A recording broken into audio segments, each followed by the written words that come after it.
mahakamani hapo kesho baada ya kukamilisha uchunguzi wote ule ambao wamekuwa wakiufanya. Nataka tuelekee Kakamega ambako baadhi ya wakilishi wadi kutoka bunge la kaunti ya Kakamega kutoka Azimio wanalalamikia wanachokitaja kama kuingiliwa kwa shughuli za bunge hilo na chama cha ODM. Wanasema kubadilishwa kwa kila mara kwa uongozi wa bunge hilo ni hatari kwa operesheni zao. Tuungane na Alan Ochanda ambaye yupo tayari na wawakilishi wadi hao.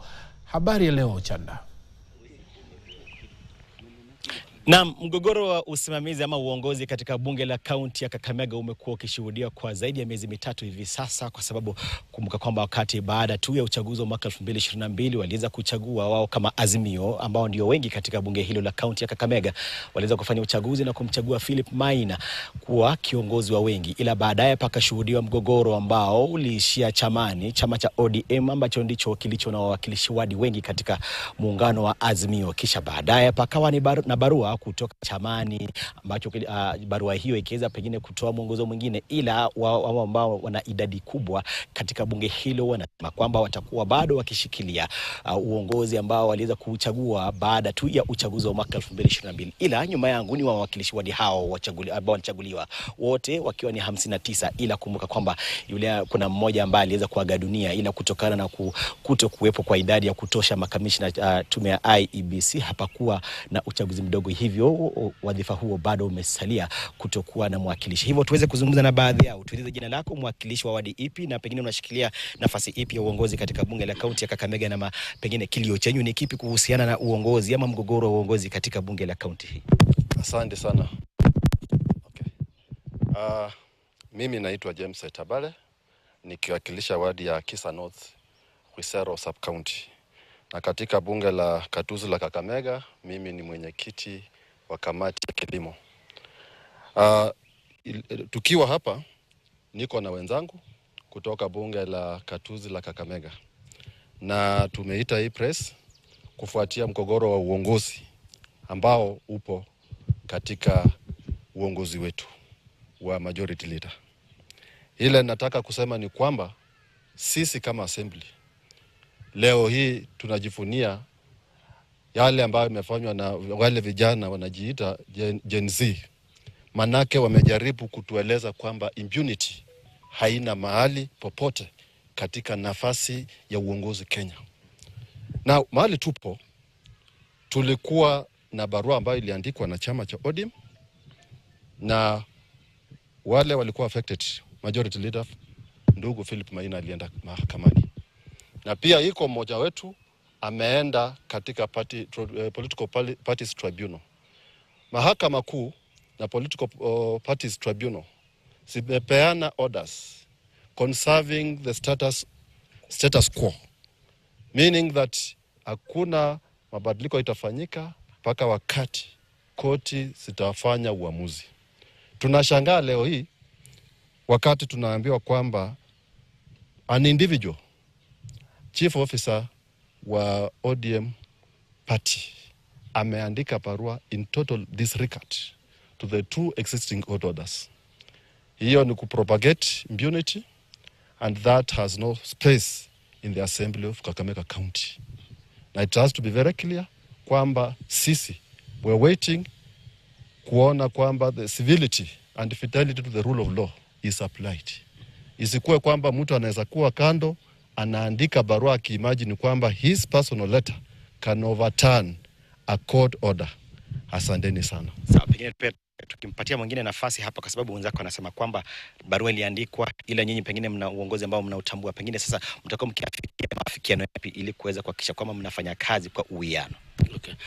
My name is Mwalimu David Unza, MCA Shirere, life member ODM. I respect all the structures of ODM.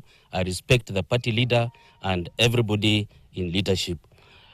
One, I want to say that we elected the leader of majority, Mheshimiwa Maina, in Mombasa, all of us.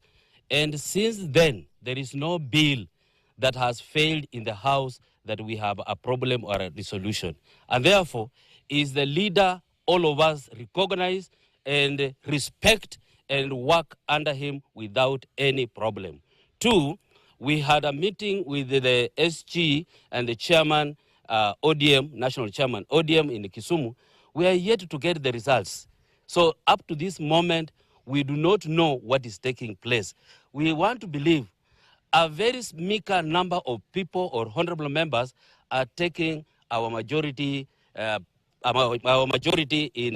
in stake.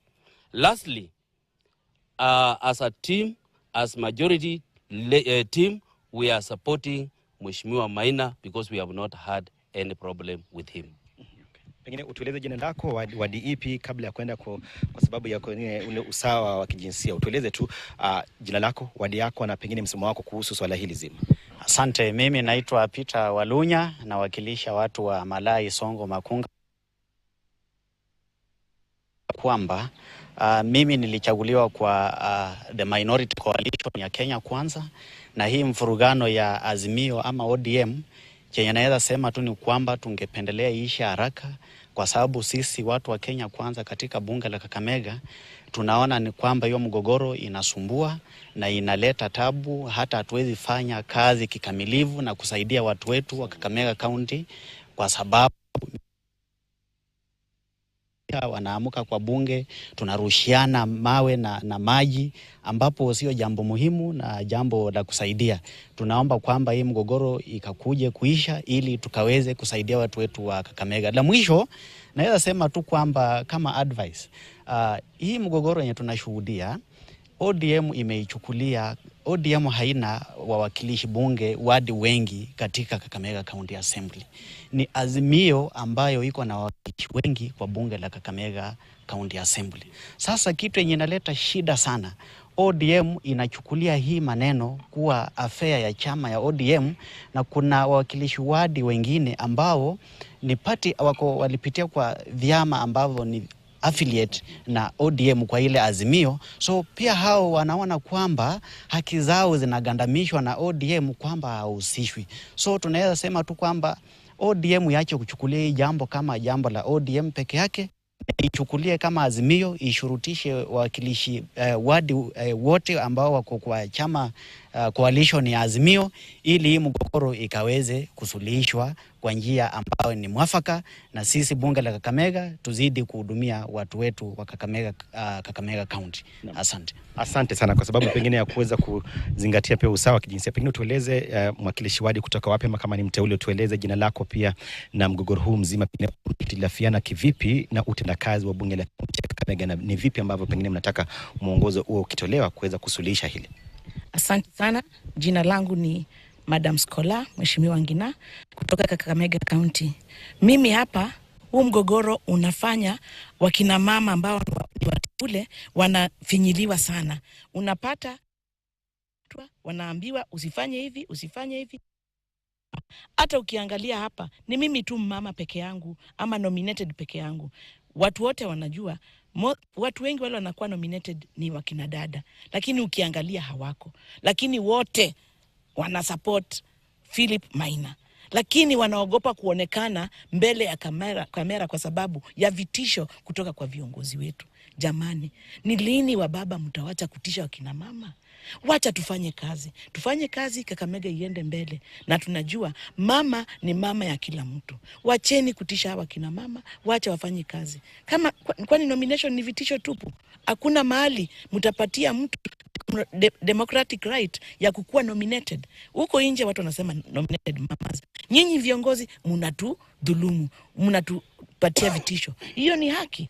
Na wakati mnatupatia vitisho, tunaogopa hata kwenda kwa assembly. Tunaogopa hata kusalimia Maina. Sasa hiyo ni mambo gani? Kwani tulinominatiwa kutishwa ama kusaidia mjadala ama kuserve assembly? Na ninakumbuka when devolution came, it was a third rule, and a third rule was that's how nomination came into place, to benefit wananchi, to benefit the mamas, to benefit the disabled. They would have been here, but wametishwa. Asante. Ukisema wametishwa na nani? Kwa sababu najua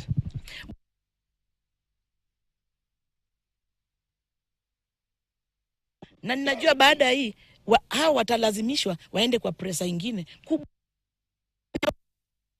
Wataenda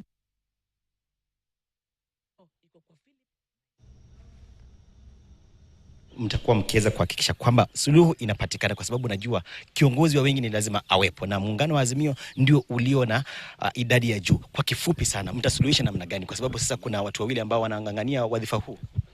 Okay, wajua majina yangu naitwa Kennedy Sudi Lutilo, mwakilishi wa ward ya Sango huko Likuyani. Ningependa kusema namna hii kabla nafikiri niseme hilo jambo ambalo umeuliza.